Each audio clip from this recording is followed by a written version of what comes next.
నిన్న మొన్న TRS party working president KTR దీని మీద మీటింగ్ పెట్టిన నేపథ్యం ఒకటైతే రేపు అందరూ కూడా వచ్చి మేడిగడ్డను పరిశీలిస్తారు. అసలు ఏం జరిగింది ప్రస్తుతం అయితే మనకు స్థానిక మాజీ ఎమ్మెల్యే పుట్టం మధుకర్ గారు ఉన్నారు, జడ్పీ చైర్పర్సన్ కూడా ఉన్నారు. ప్రస్తుతం అయితే మాట్లాడించే ప్రయత్నం. సార్, రేపు ఈ కార్యక్రమం ఎన్ని గంటలకు మేడిగడ్డపై ఎట్లాంటి విశ్లేషణ జరిగే అవకాశం?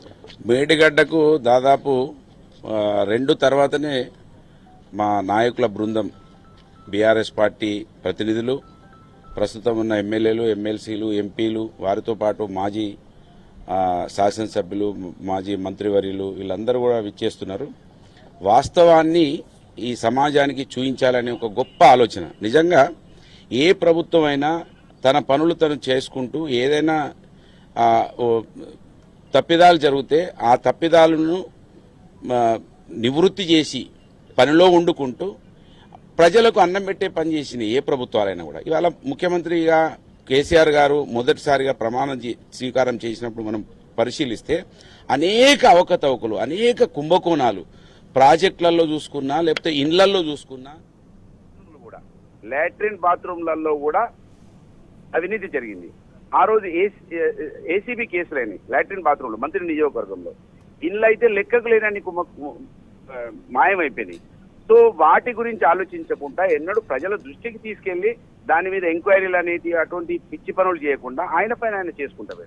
కానీ వాళ్ళ ప్రజలకు ఇచ్చిన హామీ పిచ్చి పనులు చేయకుండా ఆయన పైన ఆయన చేసుకుంటా వేండు.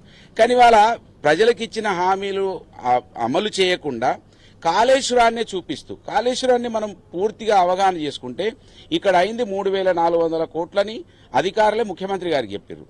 3,400 కోట్లలో ఆ 3 పిల్లలు చూస్తే 100 అయితే 50 వేస్తే అది ఇంజనీర్లు చెప్పాలి.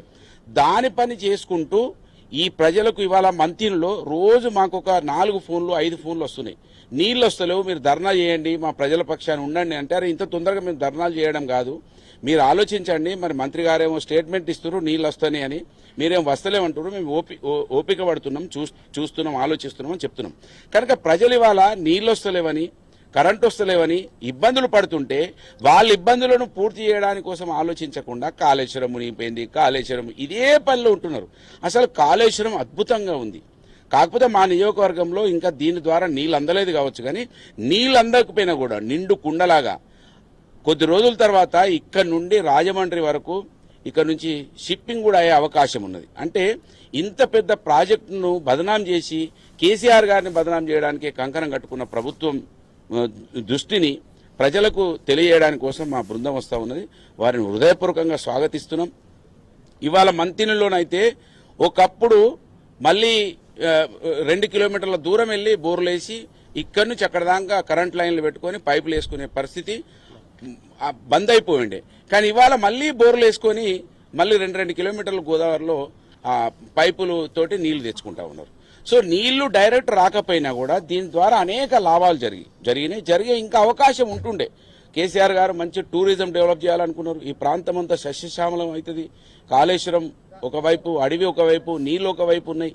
సో దీన్ని ఆలోచించి కేసీఆర్ గారు ఈ ప్రాజెక్టును కడితే దీన్ని దుష్ప్రచారం చేసే కాంగ్రెస్ పార్టీ వాళ్ళు మానుకోవాలి, ప్రజలకు ఇచ్చిన హామీలు నిలబెట్టుకోవాలనేది మా నాయకత్వం యొక్క ఆలోచన. దాన్ని పూర్తిగా ఈ నియోజకవర్గ ప్రజాప్రతినిధిగా, ఈ నియోజకవర్గ బిడ్డగా ఇది ఖచ్చితంగా మేడిగడ్డ ఉండాలి.